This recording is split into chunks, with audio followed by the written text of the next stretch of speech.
വളരെ നാളായുള്ള തുടർച്ചയായ ഇടിവിന് ശേഷം 20% ഉയർന്ന അപ്പർ സർക്യൂട്ടിലെത്തിയ ഒരു കെമിക്കൽ കമ്പനിയാണ് ആൽക്കലൈൻ അമൈൻസ് കെമിക്കൽസ് ലിമിറ്റഡ്. ഇതൊരു കെമിക്കൽ കമ്പനിയാണ്. കെമിക്കൽ ഫാർമ കമ്പനിക്കും ഇൻഡസ്ട്രിക്കും കെമിക്കൽ സപ്ലൈ ചെയ്യുന്നൊരു കമ്പനിയാണ്. കമ്പനി വളരെ ഒരു ഡെപ്റ്റൊന്നുമില്ലാതെ വളരെ പ്രോഫിറ്റ് ഉണ്ടാക്കുന്നൊരു കമ്പനിയാണ്. പക്ഷേ കഴിഞ്ഞ ഒരു 2 വർഷമായിട്ട് പ്രോഫിറ്റ് ഗ്രോത്ത് ഇല്ല. അതുകൊണ്ട് തന്നെയാണ് കമ്പനിയുടെ സ്റ്റോക്ക് പ്രൈസ് വളരെ ഇടിവിലായിരുന്നു.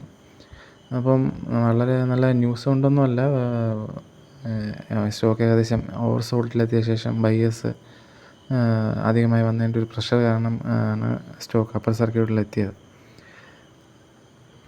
ഇപ്പോൾ ഉണ്ടായിരിക്കുന്ന ഒരു ഷോർട്ട് ടൈം ബൗൺസാണ്. ലോങ് ടൈം ഇൻവെസ്റ്റേഴ്സിന് കുറച്ചൊന്ന് വെയിറ്റ് ചെയ്ത ശേഷം